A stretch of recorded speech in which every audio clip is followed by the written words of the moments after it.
బెజవాడ దుర్గమ్మ సన్నిధిలో వరుసగా జరుగుతున్న అపచారాలు భక్తులను కలవరపెడుతున్నాయి. చంద్రబాబు ప్రభుత్వం నియమించిన పాలక వర్గం అధికారుల నిర్లక్ష్యంతో చరిత్రలో ఎన్నడూ జరగని నిర్వాకాలు దుర్గమ్మ సన్నిధిలో చోటు చేసుకుంటున్నాయి. గత 15 రోజుల్లోనే వరుసగా 4 అపచారాలు, నిర్లక్ష్య ఘటనలు దుర్గమ్మ ఆలయంలో వెలుగు చూశాయి. ఇంద్రకీలాద్రిపై పాలక వర్గంతో పాటు అధికారుల నిర్లక్ష్యంతో వరుసగా అపచారాలు చోటు చేసుకుంటున్నాయి. తాజాగా దుర్గగుడి ప్రసాద వితరణ కేంద్రంలో భక్తులకు విద్యుత్ షాక్ తగిలింది. వెంటనే గమనించిన సిబ్బంది పవర్ కట్ చేశారు. మెయిన్ స్విచ్ ఆఫ్ చేసి విద్యుత్ లేకుండా ప్రసాదాన్ని పంపిణీ చేశారు. భక్తులు వెంటనే గమనించడంతో భక్తులకు ప్రాణాపాయం తప్పింది. ఈ ఘటనకు ముందు రోజు శుక్రవారం దుర్గగుడిలో మరో అపచారం చోటు చేసుకుంది. శుక్రవారం నిర్వహించే శ్రీచక్ర అర్చనలో ఉపయోగించే ఆవు పాలలో పురుగులు కనిపించాయి. అక్కడి పూజారులు వెంటనే అర్చనను అర్ధాంతరంగా ఆపేయాల్సి వచ్చింది. టెట్రా ప్యాక్ పాలను వినియోగించడమే తప్పైతే వాటిలో పురుగులు కూడా ఉండడం భక్తులకు తీవ్ర ఆవేదనను కలిగిస్తోంది. దీనిపై అర్చకులు తీవ్ర అసహనం వ్యక్తం చేశారు.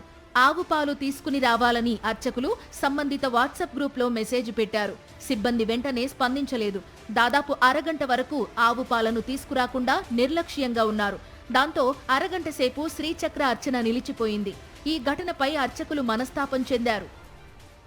అమ్మవారికి విశిష్ట సేవ అయినటువంటి చక్ర నవవర్ణ అర్చనకి ఉపయోగించేటువంటి పాలల్లో పురుగులు రావడం, ఆ పాలు కూడా టెట్రాప్యాక్ పాలు వాడడం, ఇది ఏ విధంగా కరెక్ట్ అని ఆలయ ఈవో గారిని, అదేవిధంగా అధికారుల్ని, వైదిక కమిటీని కూడా మిమ్మల్ని సూటిగా ప్రశ్నిస్తాను. అమ్మవారి చక్ర నవార్చనకి ఆవు పాలు వాడకుండా టెట్రాప్యాక్ పాలు వాడతారా? అందులో పురుగులు వస్తే మీరు చూసుకోకుండా మరి అభిషేకానికి ఉపయోగిస్తారా? అంటే ఆలయం మీద మీకు శ్రద్ధ లేదని, అమ్మవారి సేవల మీద మీకు శ్రద్ధ లేదని చాలా స్పష్టంగా అర్థమవుతోంది. అమ్మవారి శ్రీచక్ర అర్చనలో అపచారం చోటు చేసుకున్న నాడే మరో అపశృతికి తావిచ్చేలా ఇంకో ఘటన జరిగింది. దుర్గగుడి మహామండపంలో కొందరు కేక్ కట్ చేసి సెలబ్రేషన్స్ చేసుకోవడానికి ప్రయత్నించారు. అమ్మవారి గుడిలో అలాంటి కేక్ కటింగ్ కార్యక్రమాలకు అనుమతి లేదు. మీడియా వారు చూడడంతో ఆ అపచారం ఆగిపోయింది. ఇలా పలు అపచారాలు అమ్మవారి ఆలయంలోనూ, రాష్ట్ర వ్యాప్తంగా పలు దేవాలయాల్లోనూ జరుగుతుంటే కూటమి పెద్దలకు చీమ కుట్టినట్టుగా కూడా లేకపోవడం వారి నిలువెత్తు నిర్లక్ష్యానికి నిదర్శనమనే విమర్శలు గట్టిగా వినిపిస్తున్నాయి. అంతకుముందు ఎప్పుడన్నా ఇలాంటి ఇన్సిడెంట్ జరిగిందా? అర్చనలో పాలు, ఆవు పాలని ఏ రోజుకి ఆ రోజు ఫ్రెష్గా ఉండేటటువంటి పాలను వాడతారు.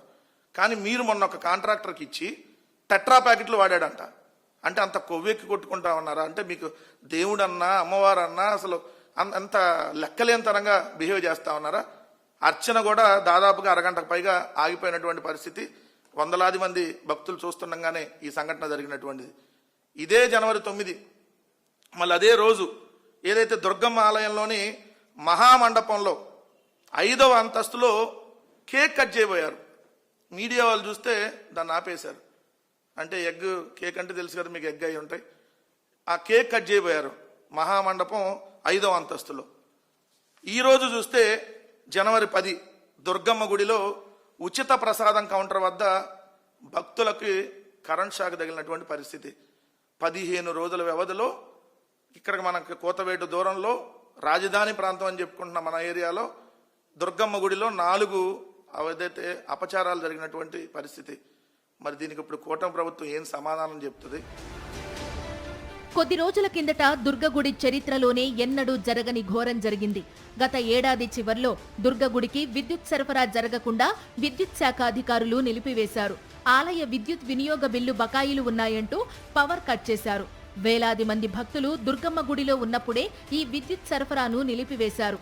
అమ్మవారి ఆలయానికి సొంత సోలార్ విద్యుత్ తయారీ కేంద్రం ఉన్నప్పటికీ టెక్నికల్ కారణాలు చూపి విద్యుత్ సరఫరా లేకుండా చేశారు.